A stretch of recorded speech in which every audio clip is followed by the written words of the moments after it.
Oh, yes, yes. All right, so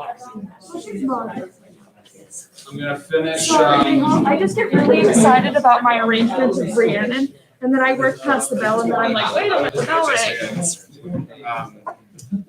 Number 29, I'm gonna finish that from yesterday and go over a couple more examples of, writing a differential equation for an exponential growth. And then I'm gonna cover L'Hopital's rule, and then tomorrow I'll cover the inverse. That one's pretty simple. But, so this Newton's law of cooling one was you had a room that the room was 67 degrees. The block was heated up to 150 degrees. So just that information alone, if you assume Newton's law of cooling is going to hold, writing the equation is pretty straightforward. The rate of change of the temperature is proportional to the difference between the temperature and the room's temperature. Okay, so the first thing you got to understand is why does that equation say the rate of change of the temperature is proportional to the difference between the temperature and the room temperature? So, are there any questions on that? Just that idea? Okay. Okay, so then you'd say, well, what kind of methods do we have here? Well, same method as always. Take this, do a separation of variables.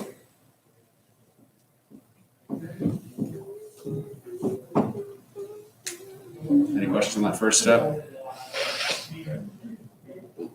Okay.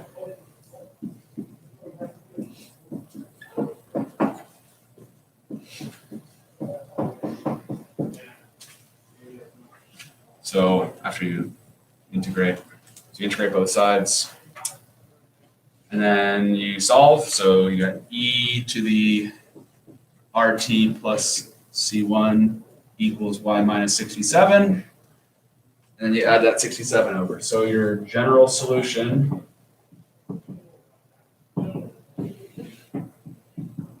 Oh, gosh. Nah. general solution would be y equals c times e to the RT plus 67. So hopefully you can see already. Markers.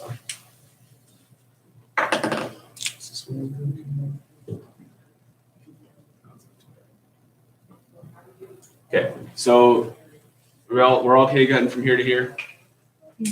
Questions? Okay, so this is describing some sort of exponential curve shifted up 67. Why is it shifted up 67? Well, because it's going to be approaching the room temperature. So this is like what I was talking about at the end of class yesterday. You got this asymptote, 67 degrees. The curve is going to obviously start at 150 and decay down towards 67. So that tells you a few things. For one, it tells you that R is a negative number. We're going to figure that out later.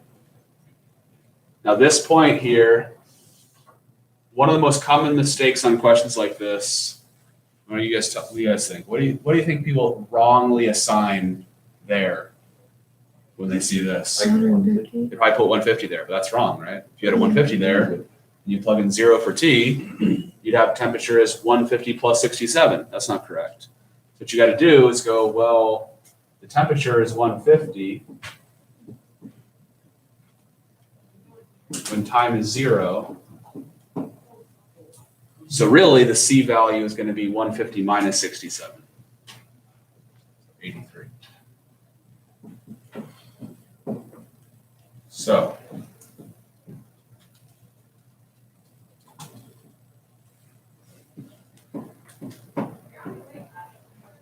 Does the particular solution also involve finding it?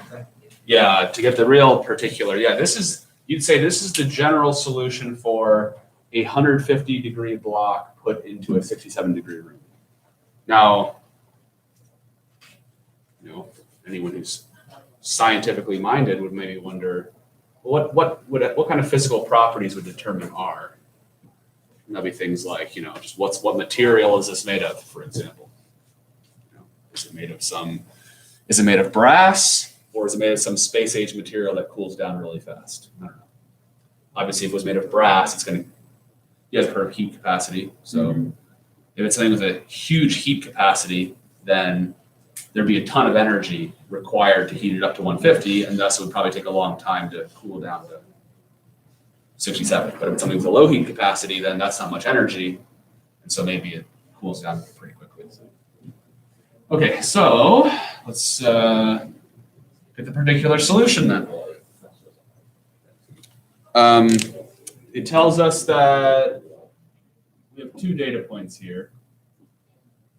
Times 0 is 150, and then someone help me out here. What did they tell us?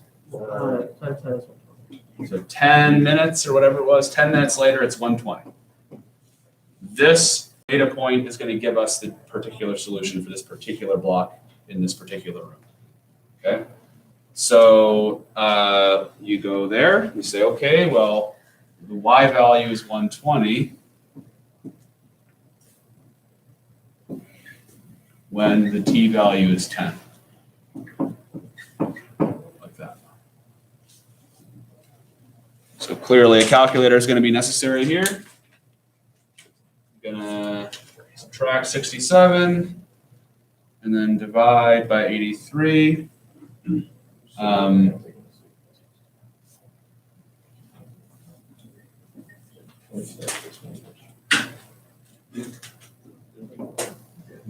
Probably not going to be this precise, but that's just subtracting 67, dividing by 83, and so then it's going to be the natural log of that. And you divide by 10. So.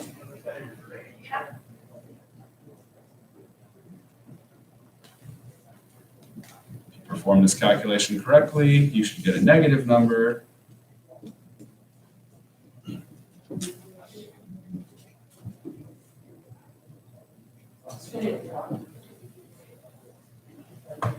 It's an R. Not a gamma.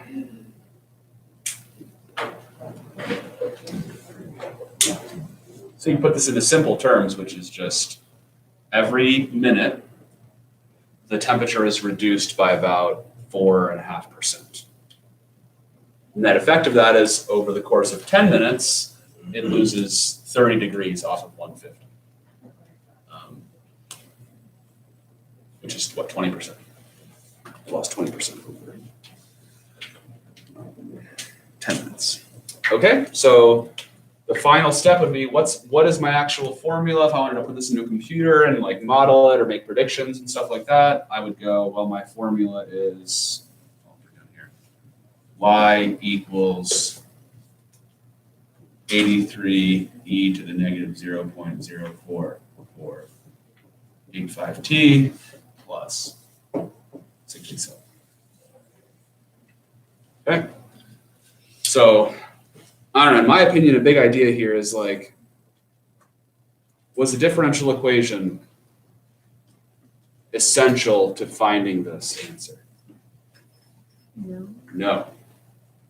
I think if you know this idea, if you can get, say, this graph visualized and you know how graphs behave and how exponential decay behaves, you can get from the statement of the question to this, and then from this to this, and from this to this, without ever actually setting up a differential equation. Now, if you're taking a calculus exam or something, and it says write a differential equation and solve it, sure, but it's nice to know the answer before you start, right? Mm-hmm. So I can actually just infer the answer to this without doing the differential equation, and then after the fact show, okay, this is how you would solve the differential equation with the answer. And then somehow, does it ask to make a prediction? Oh, I do have one more. I did give you one, right? I meant to give you that. No, it doesn't. Okay, so if it asked, what temperature would it be after 25 minutes? It would be a simple matter of plugging in 25 for T. If the question asks, how long will it take for this thing to cool down to, say, 75 degrees? That'll be a simple matter of just setting y equal to 75 and solving for T, right? Mhm. Okay. So Yes. let's go over one or two more examples of how to use this. She's like, why am I getting this wrong? 30, that should hopefully be a fairly straightforward exercise. It's just it's the inverse of this. It's going to be the block is cold in a warmer room, so the curve is going to decay. You're basically going to have a negative exponential decay curve. Just Neat. here, I'll give you. Well, don't want to totally give it away here, but that's just a hint for you. This is a positive exponential decay, shifted up. But if the block was colder than the room and it has to decay towards this, that's still not exponential growth, is it? It's going to be an exponential decay curve, but this is going to be a negative number. So it'll be an upside down decay curve shifted up. Why was that? Indeed. Okay. So,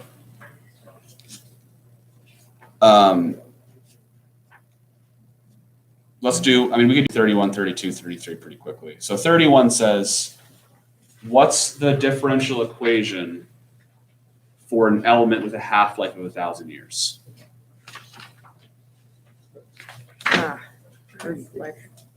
It also asks another question, which is, if the half-life is 1,000 years, how much would you have after 500 years?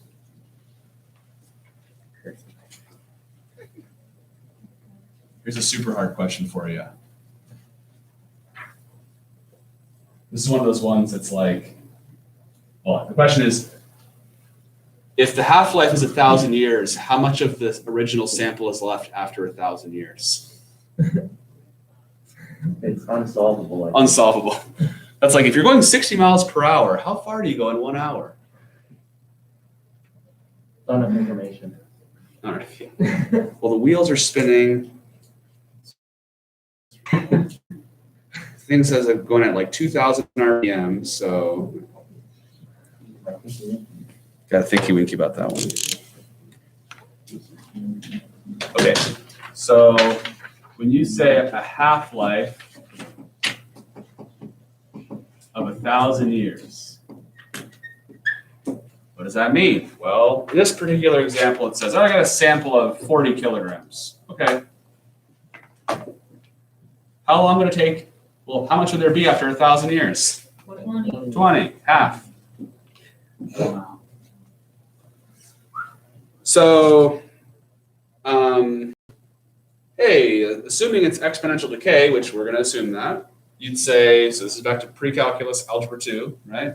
You go, okay, well, assuming I've got a PERT type of equation here, what's P? 40.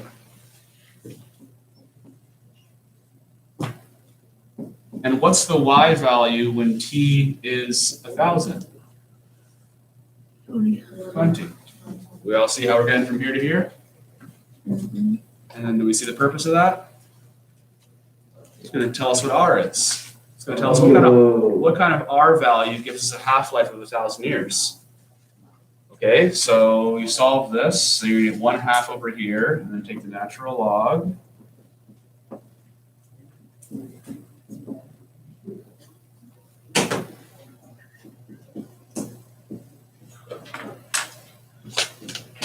Once again, I hope this reminds you of what we did yesterday, right? It's the r value is the natural log of what happened to the sample divided by how long that event took. What was the example we did yesterday? We did something I think was like tripling or something, or whatever it was. For example, if the thing tripled in 17 years, this would be a 3 and this would be a 17, right? If the thing quadrupled over 50 years, it'd be a 4 and a 50. If this one gets cut in half over 1,000 years, you got a half and a 1,000. What is the R value? Let's see. Negative point zero zero zero 693. Negative 6.93, 4 times 10 to the negative 4. Negative 0.30 Mhm. 693. So awesome. Okay. So obviously it's a really small number because, well, you can't be losing very much each year if it takes 1,000 years to lose half, right?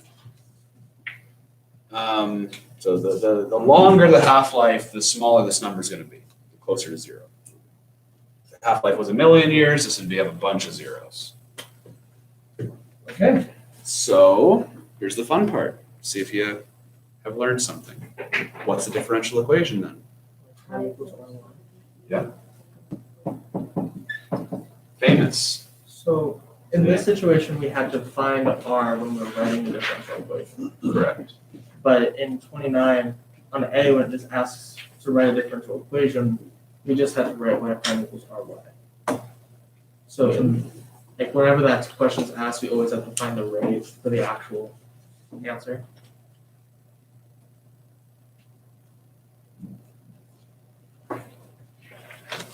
Sorry, say that Because on 29 part A, it Yeah. just asks to write a differential equation describing the relationship. Right. Because we were finding R in part B. So with the actual answer to 29A, if that were being asked in the exam, have the rate already inputted. So it would be the number we got. Maybe. Could be.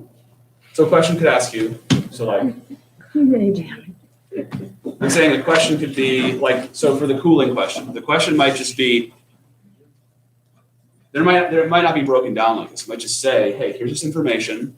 1, write the differential equation. Which would then be, I'd have to find the R value and then make sure my differential equation.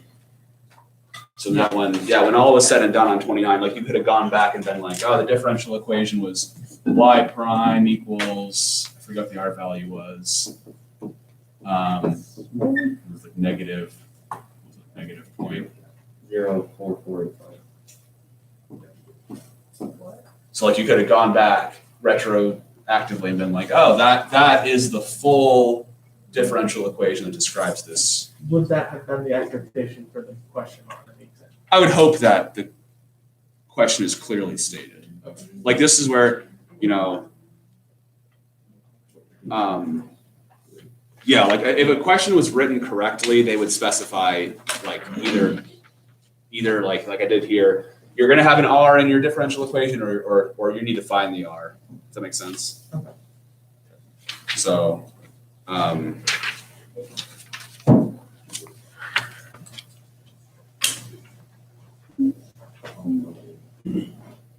okay, so do we understand that? Make sense? Maybe? Yes. Yeah. Okay, so 32, I think the printer had a bit of an issue. It's supposed to just say it took 18 years to go to 200,000. So watch how quick these can be.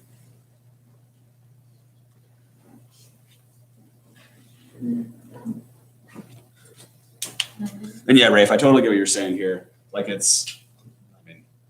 at this one, it would be like, well, what's the differential equation?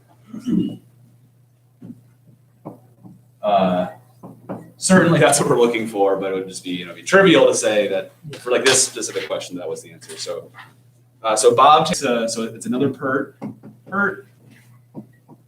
If Bob invests 100,000, what's the p-value? 100,000. And we know that when t is 18 years, so 100,000 takes 18 years to hit 200,000. And I hope you recall this idea from last year, which is, is there any real difference between going from 100,000 to 200,000, or like say from $10 to $20, or 10 billion to 20 billion? Not really. It's the same R value. It's the same amount of time. Okay, so because when you divide and you solve, you would end up with a 2 here. So you're gonna end up with the natural log of 2 over 18 for your R value. And here's where, I mean, I don't know, it's kind of nice to write it like this.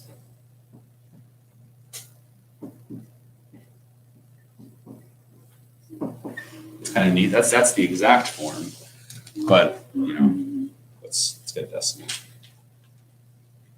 0.0351. And this number could really be interpreted in very simple terms.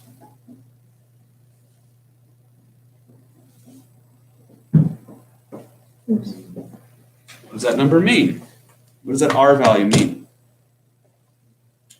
What does Bob tell us? Increasing it about 4.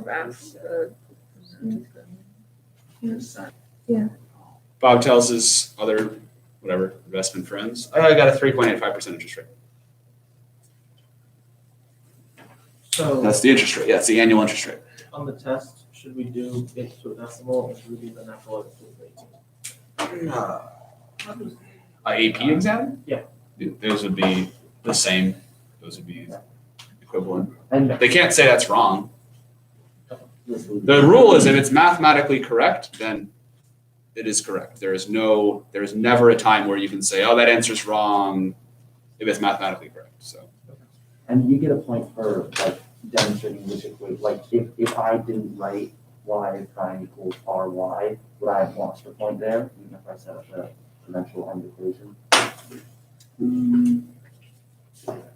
probably not. A lot of times there is a free point though, where like, so for example, say it's a question about finding a local maximum. And you just start off by writing like, hey, look, I'm about to try to find when the derivative is equal to 0. A lot of times you get a free point for that. Now granted, if you show later that you have done this and it's evident in your work that you have done this calculation, then you will still earn the point.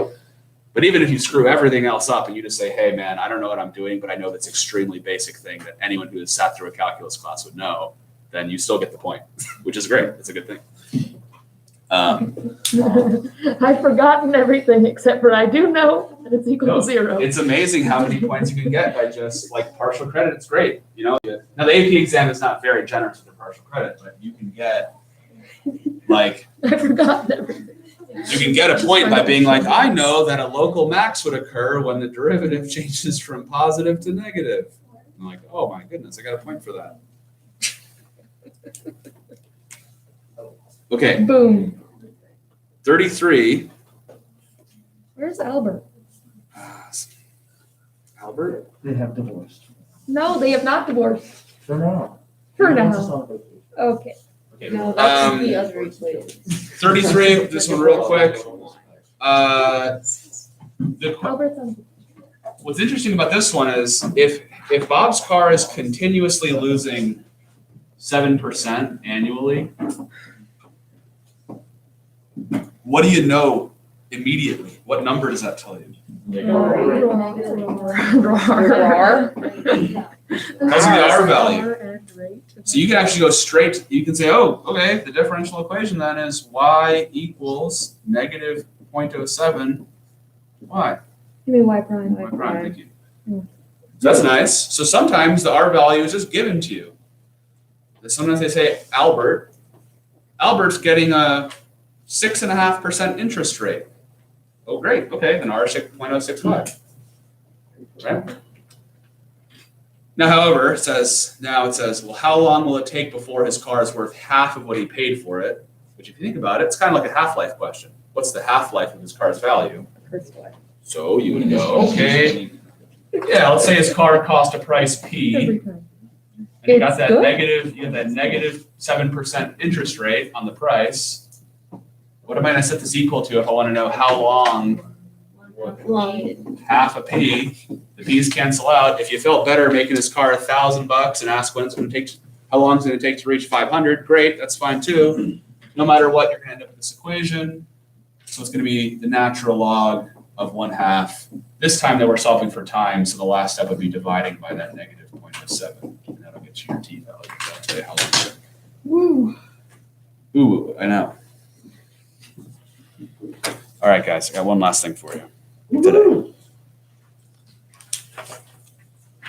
Okay, so hopefully you don't have that much left to do with differential equations. I mean, we're going to finish up those the problems that we didn't do together. We just knock those out. You'll have all of next week in class will just be work days with AP exams. If you're taking the AP exam, obviously you can't work on it during the test, but you can have some extra Let me time. have my prime sets Oh, sadly. and I pay some. I mean, yeah. Are we looking at? That's what everyone says. They go, oh, why can't I use my resources? In the real world, I can simply pay someone else to come in and do something for me. Why have you restricted my real world resources? Yeah, that's how I do the project. Yeah, just in the real Just world. hire someone. Yeah. New packet. Why do you have That is actually how it works. Because you If didn't you punch don't know it. how to do accounting, you need someone to account for Can I it. have You the pay them to account for it. Can I have the hospital packet? I'm just, Did I give you one? No. Didn't I just give it to you a minute ago? Nope. Jesse wasn't here. I wasn't She here. wasn't here. That's right. Okay, guys. I know we only have a couple minutes here. L'Hopital's rule is very simple. It's very simple. L'Hopital's rule.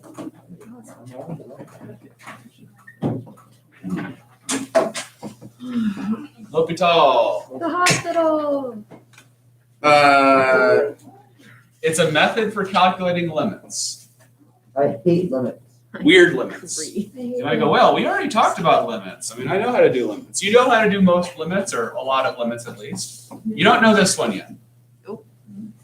Because what's the first step we always do when doing a limit, guys? Plug it in the Plug. thingy. It in. Plug it in. So, okay, let's try that. Sine of 0 divided by 0. Not. Ooh, that's an indeterminate form. What do we do when we see an indeterminate form? We do more things. Now in pre-calculus, typically your only method to really consider is, okay, can I like factor and look for some cancely-wancelies, look for a hole basically? That's not gonna work here. So L'Hopital tells us that all you gotta do is take the derivative of the top and the bottom separately. Now he is not saying take the derivative of the whole thing. He's not saying use the quotient rule. He's saying, so the theorem says that the limit of f over g is going to be equal to the limit of f prime over g prime. Now, that's only if it's indeterminate. So this is one of the indeterminate forms, 0 over 0. What's one of the other ones? Like, it's the square root of a negative. Anything? No. So this is one of them. Okay. Infinity over infinity. 0 over 0. 1 over 0, no, because if you plug in and get 1 over 0, you know the answer does not exist. Right. Lindsay okay. Lohan. Right. Lindsay Lohan.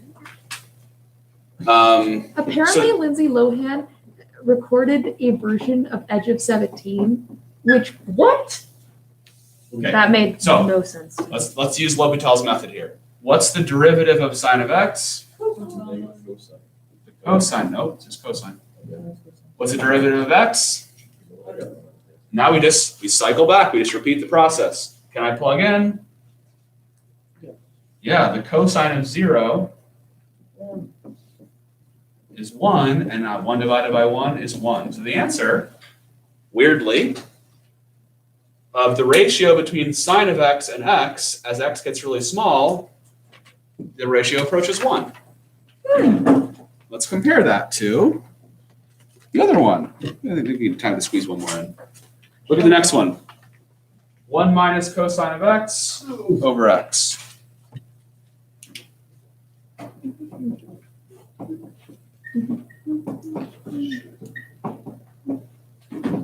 Step 1, plug it in. You want to check, is it some kind of indeterminate form?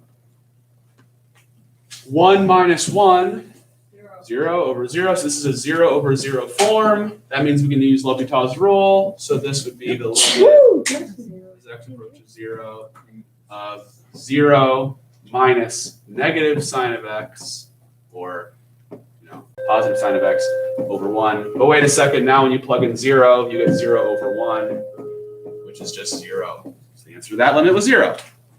There you go. That's wonderful. L'Hopital's rule. Done. The hospital. It would not be